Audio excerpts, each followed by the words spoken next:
Are we in trouble? It's the Bradford City Tranmere Rovers match reaction. Let me know your thoughts on today's game in the comments down below. Like the video if you did go on to do so, and subscribe if you're new on the road to 900 subscribers. Before I go into any more detail in the game, I just want to say all my wishes and all my prayers go to the fan that appeared to have collapsed in front of a cop around the 70th minute mark. Respect goes to the ambulance and to the physios and everyone who are working tirelessly to make sure that he's in a good condition. The club have said that he is home and well, so my heart goes out to him, because that would devastating to see. But a great effort by the medical staff to ensure that he's in a stable condition. But obviously that had a big impact in the game in some ways, with the added time, with 15 minutes of it, and unfortunately we couldn't find that equaliser. It was a 1-0 defeat. The penalty, I've got thoughts on that. The referee as a whole was a disgrace, and not just the whole game. That incident, the fact that it didn't get brought to light, it was around a good couple of minutes into that incident happening that the game actually got stopped. It was a disgraceful performance from the officials in that specific moment. As a whole, if nothing else happened on the pitch, of how poor they were, the fact that they didn't realise that was going on. If a goal happened, or if any major thing happened in the game during that time, that could have caused massive distress to the man who were on the floor.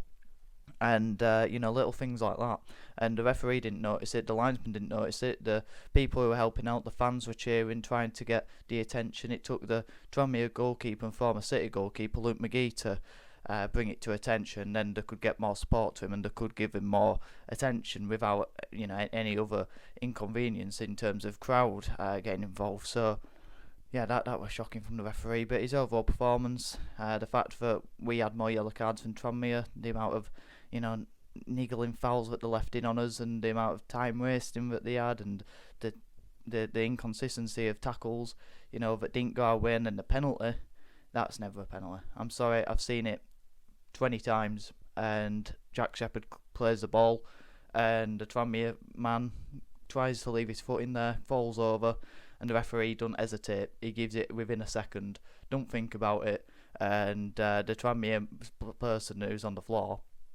the player, he's cheering, celebrating, because he knows he's just pulled off a masterpiece. And I must say, Tranmere, they defended fantastically well. They really limited it for us. They got tight to us. They got, the pressing were spot on. They were fantastic defensively with Tranmere, and the time wasting, the dark arts, you can't have a gripe against Tranmere for it, because they're in a desperate position where they find themselves, and currently 6 points away from the drop. But it was 3 or 4 before the start of the game play, and they're in a tragic position where they're at the foot of the table, and they did everything to ensure that they're getting points on the board. And Andy Crosby's had a great impact, and you definitely saw that in the way Tranmere played. They played with a bit of energy about them, but that doesn't put aside the fact that should have been 3 points for us. You can't be losing those games at this stage in the season. You can't be losing to a team that haven't won at home all season. They haven't won away all season since the first game away at Bromley, who have only picked up 9 away points. A team that are lacking in goals and are struggling defensively. Yes, they've got a manager bounce. Yes, they're fighting for their lives and they're scrapping, and they brought a good following. But you've got to be finding a way to win, and that's what we did in that great run. But you haven't got game changers. You haven't got a Bobby Point who can take the game by the scruff of the neck. You haven't got Anthony Sarcevic who has all the composure. You don't have that player who has the experience of getting out of this division and can find a goal from somewhere, has a threat, can create chances out of nothing. You don't have Pattison who has that burst of energy, who can dictate a midfield, can run his socks off. And if you were to lose one of those players, it would have a big impact. But to lose all 3 of them, you're seeing the toll that it's taken. And I think we've got good depth this season, but when you've got no one who can change the game off the bench, and the players on the pitch aren't performing at a high level of where you are in the league, and are struggling to create and get into good goal scoring positions, then you need a bit of special quality at the top end, and our 4 key players are all out. If you took any of those players away from any side, they'd struggle. And we've done very well to still be in and around it. Andy Cook, this whole without Andy Cook, it's nonsense, and it always was. But we were winning, so it's hard to say that. But a game like today, a game like Gillingham, if you had Andy Cook, he'd find a goal out of somewhere. You'd be able to put a cross into a box. We seem scared to put a cross into a box, but the movement in the box is not good enough. Lapsley is a good threat in those areas. He got on the end of 2 crosses, and he should have scored from at least one of them. That chance that he blazed into second tier of the TL Dallas, it looked harder to miss. I don't know how he managed to miss that chance, but he did. And he had another good header that just went wider post. Morwood had a shot on the edge of a box, which was a flash in the pan. You never see Smallwood shooting from the edge of the box. It just went wide of the left-hand post. Keller had a fantastic curling strike just wide the top corner as well. Walker got in behind their defence, decided to cut inside on his left and toe poke it with his right, and he would have been better off just hitting it towards the bottom left-hand corner with his right and not bringing it back inside. But hindsight's a great thing, and I'm sure he'll probably be thinking that as well. So we had loads of good chances in that first half. The second half, it all dried up, and obviously we gave away that penalty and we couldn't get back into a game, and Tranmere then frustrated us, and we just didn't seem to have any rhythm. We weren't in sync with each other. We didn't create anywhere near enough in that second half, and we didn't deserve anything from the game in the second half. But the first half, we probably should have been out of sight with the chances we had, and that's been our concern over the last few months. Without an Andy Cook, where we're winning 1-0 or it's a 1-1 and it's a tight game, do we have that clinical edge? Do we have that poacher who can get a goal from nothing? Even the Sarcevic's of the world and the Pattison, we don't have those players who can chip in with those goals at the minute, and that's what we're missing. Because I think on another day we did enough to win that, but at the end of the day we didn't take our chances and we deserved what we got. We have to end our 2 defeats and pick up a win. Otherwise, I would then say we're in trouble, and it's looking desperate for us then going into April. We don't want to be. We need to be in the top 3 going into April, but we need to have a 3-4 point cushion at least, and that's looking like it's not going to be the case with every passing week in the last 2, and that's how quick it can change. We win those 2, we're top of the league, and nothing's going to stop us now. Whereas now, it's looking like we're in a bit of trouble, and a couple of more defeats, and we're 4th, 5th, 6th. And that's how quick it can change. But I don't see the need for overreaction, for negativity.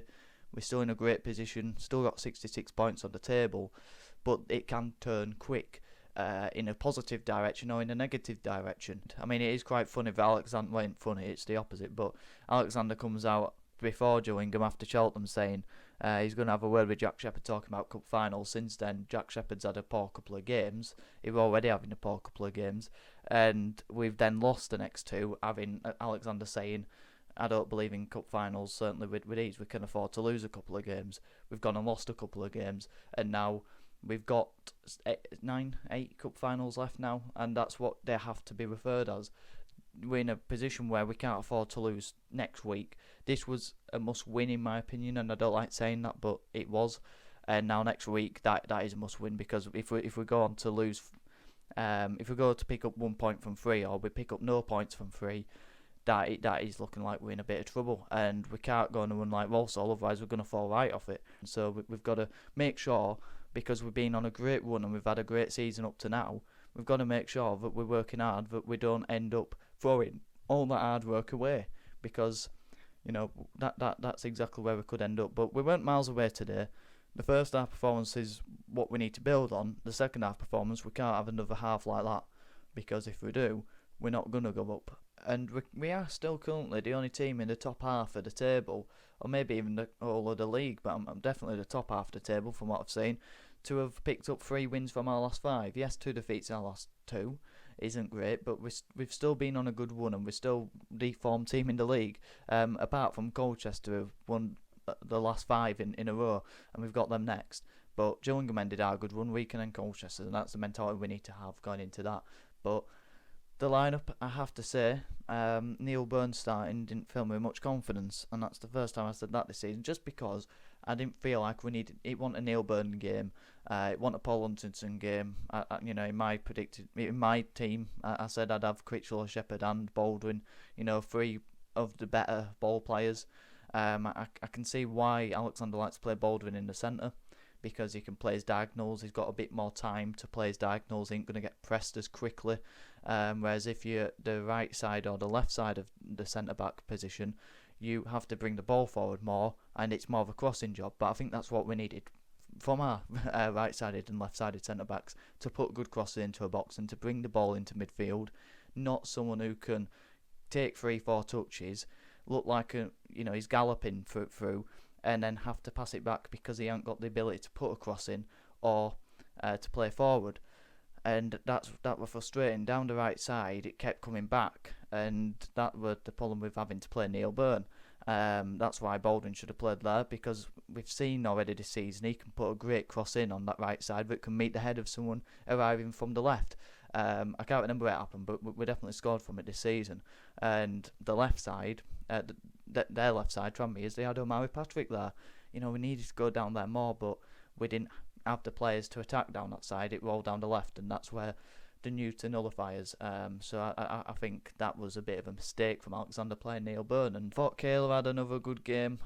He looks real quality on the ball, and like I say, he had a great shot from the edge of the area. It just curled wide of the top corner, but if that goes in, it's a completely different game. And on another day, it could quite easily go that way, where it just curls into a top corner, and he's getting heralded as one of the best midfielders we've seen in a long time, and he's got momentum to kick on from that. It didn't go that way; it just went wide. But I liked his overall performance. But like I said in the preview, I wanted to see him get the game by the scruff of the neck and run with the ball a bit more, take players on more. He likes a shot from the edge of the box. He likes a pop shot, and he's good at it. He's more than good at doing that. But can we just see him take on a few more players, because he's definitely got the ability to do it, and I think that's what the midfield were missing, the Pattison or the pointer who can go past a player or two. There were too many players in the midfield who were hiding, particularly the two behind Mellon. Yep, we go again. We've got to make sure we beat Colchester next Saturday, because like I say, if we don't, then questions need to be asked. But I'm looking at April 1, I'm thinking, yeah, it's daunting, it is tough, but we've got Sarcevic, we've got Pointon, we've got Pattison, we've got more than enough players around them. They'll be back in that tough running, and we've beat League One teams this season. We've been competitive against Birmingham. We've beat those teams this season. We beat Port Vale. There's no reason why we can't go to a Port Vale and win, or a Chesterfield and win. We're more than capable of doing that. So, it is daunting, but we've got to believe, and we've got to believe we can do this, and I think we can. The atmosphere was actually very good today. The best so far this season. We've got to take that into Colchester. Try and get 20,000 with the £5 tickets. If you've got any family and friends who might be interested in going, get them there. We've got to keep backing them, because they'll give us more than enough performances, but they've got to make sure now.